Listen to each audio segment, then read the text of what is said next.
Hello and welcome to No Excuses. My name is Mary Fran and this is my place to come talk about weight loss, fitness, life. Everything goes together to make us the person we are, and I want to be the best person that I can be.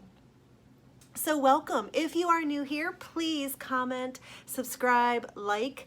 I really do enjoy the interaction. It keeps me motivated in my journey to be a better me and healthier me. Okay, I think I need some snacks because I'm all emotional and I like to eat when I'm emotional. Yes, Pringles. Pretzels. I need to eat some pretzels.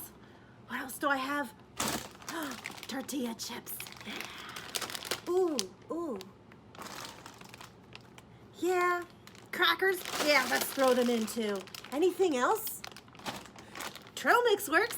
Yeah, I think I'm good now. I can eat my emotions right on up.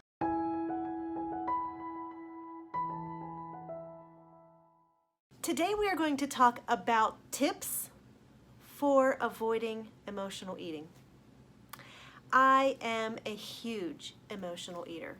This week I actually had some emotions hit me hard. There was some negativity in my life and it really got to me. And I somehow managed to avoid going into the kitchen and eating all of those emotions. I wanted to go and gobble up every bite of food that I possibly could, but I didn't. And when it was over, I sat back and I'm just like, how did I manage to not do that? Because that is a huge victory. And I started to think about some of the options and some of the things that I'm doing that might be actually beneficial. So I decided to come up with 5 tips to help us avoid emotional eating. First and foremost, when you actually find yourself heading to the kitchen for that food, you need to stop immediately and you need to ask yourself a question or two. The first question you need to ask yourself every time is this: will eating this food really take the emotional angst away? Will this food really help the situation? Probably not. It's a momentary feeling that you're going to get. The problem will still be there when you're done eating, and then it'll be compounded with the fact that you just ate and now you feel guilty. The other question that is so important to ask is this: do I really want to eat this food and stay fat? Or do I want to stop the eating cycle and be thin? And maybe I'm not going to be thin immediately by not eating it, but I'm going to be thinking thin, and we're going to call that as thin because it starts here. So ask yourself, if I eat it, I'm going to be fat. If I don't, I'm going to be thin up here, which will eventually trickle down the whole way. Ask yourself these questions. And if you actually start asking these questions, you're probably going to sit back and be like, this food's really not going to help me in my long-term goals. This food is only a momentary, brief lapse of being away from the problems. It's not going to help me. You want to think long-term and make yourself shift the focus from the angst and the pain of your emotions and think long-term. Think about being thin and awesome. Woohoo. Well, you already are awesome. But think about being thin. Think about being fit. Think about all of the fabulous things that you can be if you just put your mind to it. Tip number 2, write it out. I have actually kept a journal for years. The earliest journal that I know and can remember and actually have still in my possession is from 3rd grade. I have always been somebody that writes, and as I was writing and growing up, I wrote everything out. As I became older, my journal became more of a place for me to dump my emotions. I find that I go in and write a whole lot more when I'm emotional and when I'm going through turmoil in my life and when things are happening that I need to let out those emotions. This past week when I had this stuff go on in my life, my first thought was, I need to get my journal out. I started to write this week because it gets my emotions out. And by getting my emotions out, I'm able to clear my mind and think about things clearly and think about things objectively and actually release all of those feelings. It doesn't take them away, but you can release it, you can let it go, and it kind of helps ease everything down.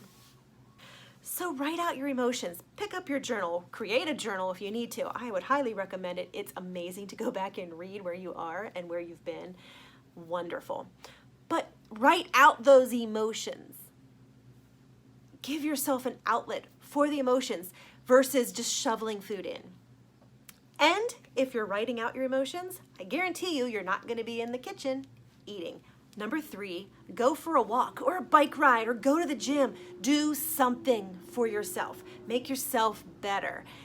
It will actually, number 1, get you out of the kitchen. Number 2, it is going to release endorphins. It's going to release some sweat. Let that sweat wash away all the emotions. Let your body move. Let your body work through the emotions. Let your body release those emotions in a healthy way. Walking is fabulous. When I had my day of high emotions, when we got home, Jason and I went for a walk.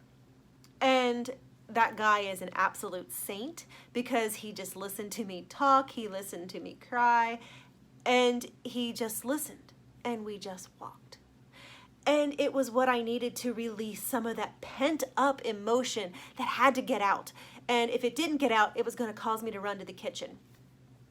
Ironically enough, in the middle of that walk, I'm sitting there and I'm blubbering, I'm crying, oh, this is just horrible. And what I said to him was, but at least I'm not eating.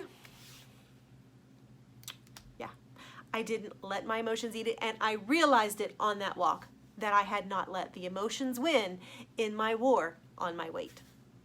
Go me, go walk. So that brings us to tip number 4, and that is to go to your friends, go to your family. They're there and they care about you. Talk to them. Bounce your emotions and your ideas off them. Let them listen and be there for you. Sometimes just having someone there listening is all you need. Sometimes having someone else's ears to hear about the problem might give you insight or different ideas.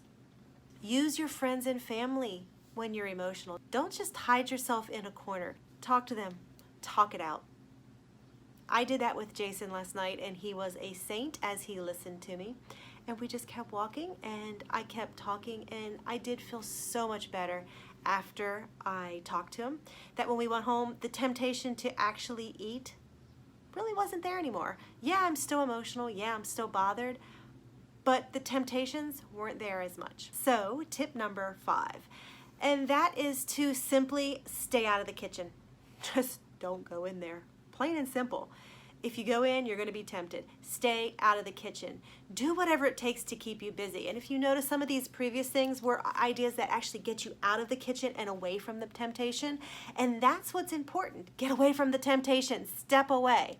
It doesn't matter what you're doing to stay out of the kitchen. Just do something to keep yourself busy and occupied. If you have a hobby, pick it up and do it. Crochet, do your dollhouses, draw, whatever. Read a book, watch a movie.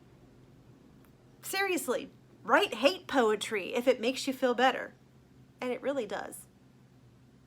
It's rather comical once it's done, but it really does. Just do something to keep yourself out of the kitchen. Because that's really what this name of the game is stay away.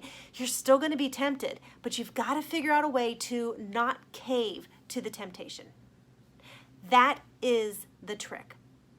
Find something that helps take the emotions, helps lessen the emotions, and helps just keep you out of the kitchen.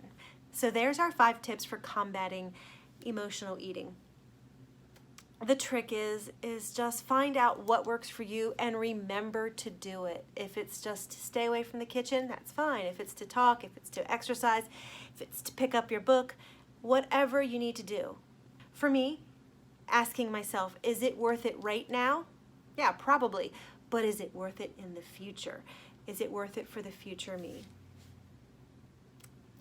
The beauty of actually not falling into the trap of emotional eating is that it actually will empower you.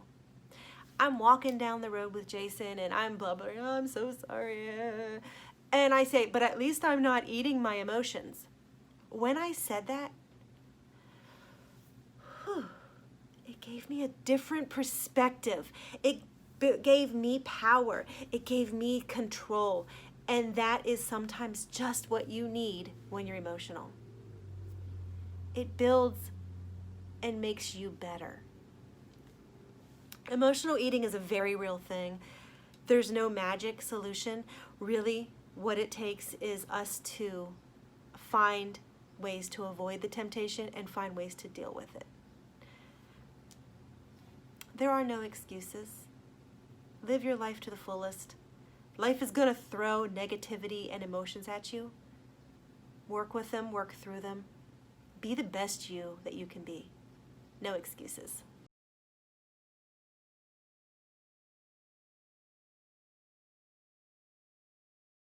Tip number 5.